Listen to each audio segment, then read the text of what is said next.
Good day, Oracle goers. My name is Ahmed Al-Qaziz. I'm a senior Oracle consultant. I hope you're having a wonderful day so far. Today I will be presenting a high-level technical architectural design as of how to build an Oracle home clustered stack of servers virtualized on your laptop, helping you to build and examine top-notch Oracle's high availability and scalability infrastructure solutions. To manage your expectations from this relatively brief session, I would like to explain that I will not be delving too much deep into the step-by-step configuration setups. Although, while discussing the nitty-gritty of the implementations and services provisioning, I will leave any straightforward and standard practices or choices for you to adjust as per your needs and requirements. In a nutshell, what I will be covering here today is building a multi-node Oracle Real Application Cluster database. I will also protect this primary database with a Physical RAC Standby Database. I will also talk you through the possibility of having a middle tier, a middleware tier, and data integration configuration on the same server by provisioning Weblogic and Enterprise Manager Fusion middleware capabilities. I will talk you through the extension of your Weblogic domain to support SOA and Service Bus using a compact Weblogic server domain here for the purposes of this demonstration. Here we might also discuss the possibility of extending your domain to have multiple managed servers, or probably having multiple domains for different purposes, like segregating your SOA and Service Bus configurations, each one on a separate domain. We will discuss Oracle Data Integrator, and we will also cover orchestrating its offerings with Oracle Golden Gate processes. So why not have a little bit of fun and see how this will be portrayed in practical form. As you can see here from this diagram, I am planning to end up with two databases. The primary database will be named CDB RAC, and the standby database will be named STD RAC. The two instances that will build the primary database and the standby database will share the same clusterware. In other words, both database instances will be using the same virtual machines. Node 1 and Node 2 will be the two virtual machines I'll be using here in this demonstration for both databases. The configuration will look like something like that. CDB RAC 1, being the primary database, will have two database instances living on the first virtual machine and the second virtual machine. The standby database will have two other instances, alright, building the standby database, and they will be using the same virtual machines. While some might argue the fact that this design is not really well good from availability standpoint, I would definitely agree about that. But due to the fact that I'm running that on my home machine, it is quite restrained in terms of resources. So running 4 virtual machines on the same server with the binaries spread across all of them and the database processes running across all of them is a lot of redundancy that my hardware wouldn't accommodate. So to come across or over this issue, I've just maintained the 4 database instances for the purposes of the demonstration to be accommodated on 2 virtual machines and just 2 virtual machines.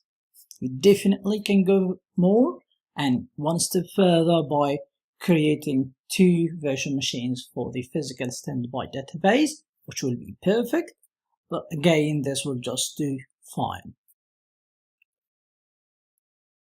Prior to the spread of the virtualization technologies, a decade ago, if you wanted to have a real application cluster test bed, you had to couple together a few old workstations repurposed for the exercise.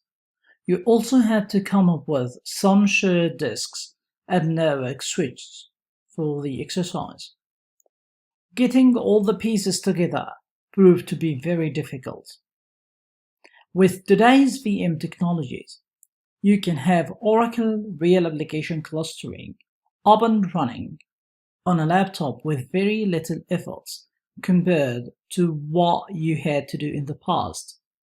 No additional hardware is needed, just make sure your laptop or workstation has enough disks and memory to support the VMs you will be creating. Over a year ago, I built 2 real application clustering environments.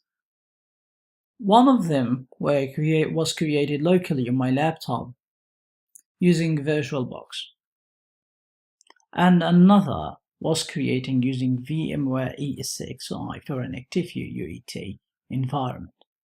When I got my new laptop, the ruling question was which virtualization hypervisor to go for.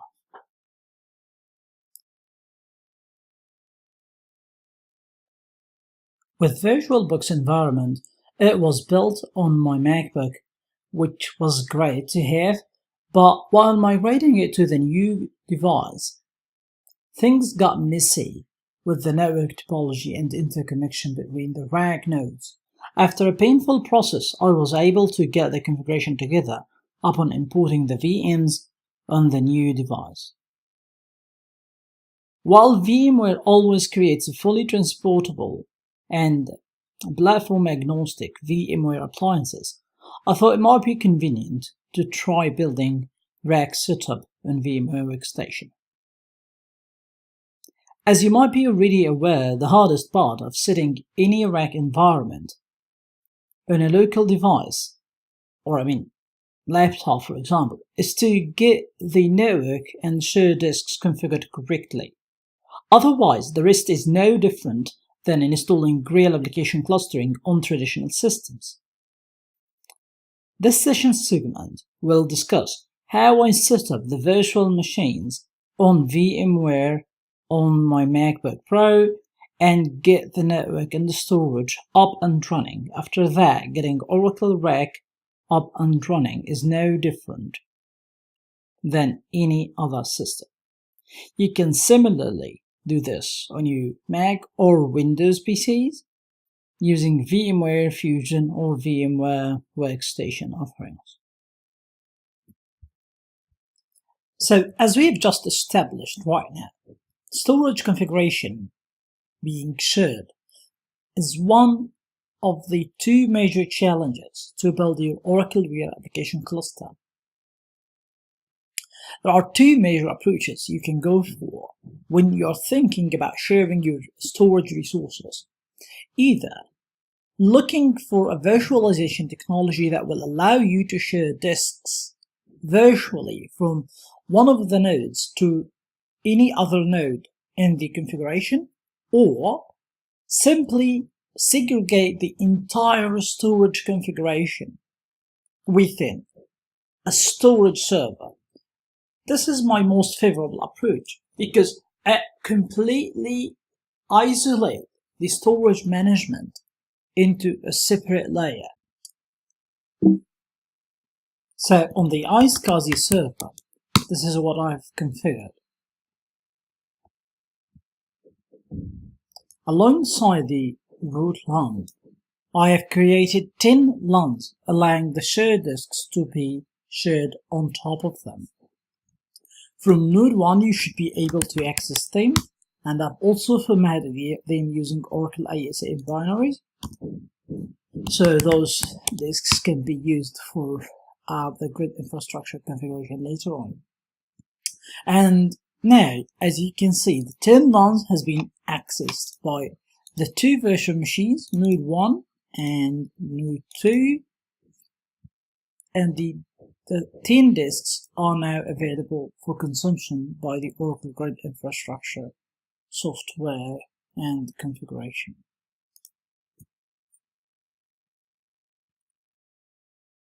So now that we have resolved the storage or the shared storage issue, now the second challenge is building the network topology to allow the scan addresses to be resolved.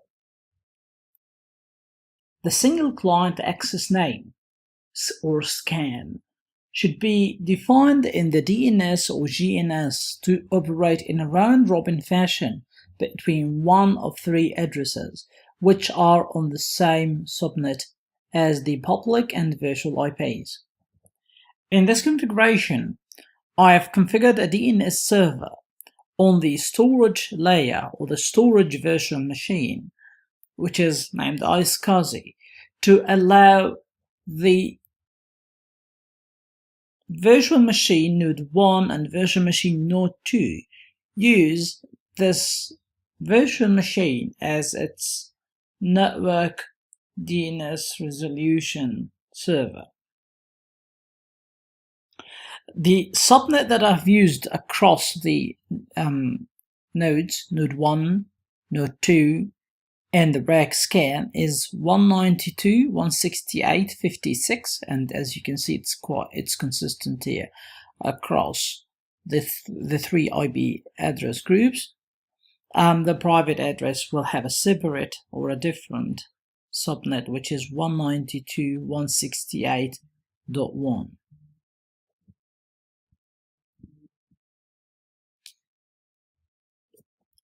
I've prepared here a script that would allow me to go quickly through the sanity check of the DNS configuration, which means I'll be able to see that here the RAC scan, node 1 public address, private address, and also the reverse DNS resolution of those IP addresses is successful. I'll be able to run the same sanity check on node 2 as well.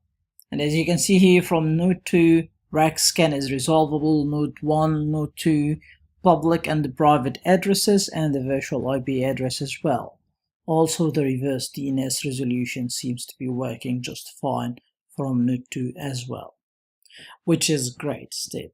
So now that means, and it concludes the steps required to get your grid infrastructure configuration able to rely on a shared storage and a properly configured DNS server, and now we are able to roll forward the grid infrastructure installation on both node 1 and node 2 using the iSCSI server as our administration server for the storage and network purposes. So now that we have bought the nitty-gritty configuration components all together, the operating system should have all the required prerequisites set, including the parameters and the packages required for the installation of Oracle databases. This is pretty much straightforward. I will leave that completely up to you to do on your own leisure. So by the end of this configuration of the grid infrastructure, you should have one disk group. I have chosen to create multiple disk groups. So what I have created here is 4 disk groups, data and FRA for the primary database, data DG and FRA DG for the standby database. The 4 disk groups are using the shared disks from the iSCSI server, as we have discussed before. And now we can see here the total size for each disk is 10 GB, and approximately they have the data coarsely distributed across the disks within the same disk group. Right, so this brings us to summary of what we have accomplished so far by creating the primary database being named CDB RAC and the standby database named std rac. The primary database is set to open state whenever it starts. The standby database is set to the mount start option. Upon a rule reversal, the primary database will pretty much hand over all the configuration details that it holds at the moment to the standby database, and vice versa, the standby database will provide the same configuration or switch over the same configuration to the primary database. To make sure that all our video logs are being properly shipped across from the primary database to the standby database, this script should enable us to make sure that everything's okay here. As we can see here, the primary database sequence is 195, the standby database sequence is 194, which means that we are just one log is being shipped at the moment, which is quite normal, and that means everything is on track and there is nothing to worry about at this stage. So I forced here the redo gap resolution services to resolve this problem and make sure that all the redo logs has been transported and applied correctly on the standby database. And now that we can, now that I've just done that, you can see that the number of lagged archived log files has dropped down to 0 instead of any positive number. So that's great. That means now that our primary database is up and running in a healthy state. Same thing applies for the standby database. All the services in the primary and the standby database or physical standby database are operating just fine here. Moving to the middleware tier side of things. As we can see here, the domain that hosts our service-oriented architecture and service bus being compact domain accommodating the two configurations on the admin server. Of course, this is not the best practice from availability and separation of concerns and duty of each configuration, yet it serves the purposes of a test bed environment. And of course, what would be the best approach is migrating all the artifacts from the admin server to probably separate domains, or at least separate manager servers, and leaving the admin server for the administration purposes. But again, we are just fine here as far as this purpose of the environment is concerned. We can see here from the Weblogic server domain that we don't have any clusters configured. We don't have any virtual hosts. But given the fact that we do have right now our RAC database and the standby database, we might consider benefiting from the RAC database and standby database by allowing your messages services, for example, to use stores, and the stores could be configured on your database. Right now, I'm just using a local database in here. I'm not leveraging the use of the RAC database. The JDBC connections and the GND names are all referring to either file system stores or local database stores. It would be quite a good idea to start creating few GND names referencing the data stores from the RAC database, and leveraging the high availability and the scalability from having the data stores living on a fully functional real application cluster database. So prior to including this demonstration within my session today, I was considering configuring Oracle Golden Gate on DBF as directory within the initial cluster from my session here on the CDB RAC database, which is protected with std rac as a physical standby database. But to be honest, the fact that I might have with too many databases running, I already had 4 instances running on the server. The local machine resources wouldn't accommodate this much plus DBFS database, which meant that I actually had to isolate this on a separate virtual machine. And currently I'm running the Oracle Golden Gate and the ODI on a separate virtual machine, allowing the source and the target to live pretty much on the same machine. As you can see here, we are using two different ports, 710 for the source and 720 for the target. The GMX user is root and the password has been provided. Same thing applies for the target. The directory for the source is OGG source, and for the target is OGG target. Okay. Also, one more thing I have to add here, given the fact that I'm running both the source and the target on the local machine, there is no cluster configuration over here. So the requirement for DBFS is not, or even a shared home for the Oracle Golden Gate does not apply, as you might be aware. I've run the demonstration using this client that has been provided with Oracle. The source data, as you can see here, the customer ID and the last name, first name, and the address. I've migrated the data to the staging table and then populated it into the target database schema, and as you can see, things went smoothly over here, and the demonstration well features the steps and the stages of the process. Again, this is just a general highlight. I'm not going to delve deep into the technicalities of running Oracle Data Integrator and Oracle Golden Gate. I might separate this demonstration and dedicate a whole series of videos for the purposes of that, but at this stage I feel like this is sufficient for you to get your head around about how you might consider leveraging your RAC database and the standby database for protecting your Oracle Golden Gate and the ODI configuration by creating a DBFS file system on the RAC database. But again, that requires a lot of resources, and if you don't have it, it's fine. Just keep everything on a local virtual machine, or a single virtual machine. That would do the job. So with this last topic, I would like to bring this presentation to a close while asking you for a feedback.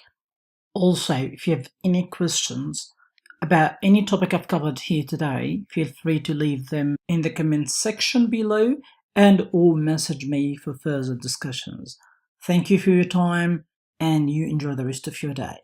Bye-bye.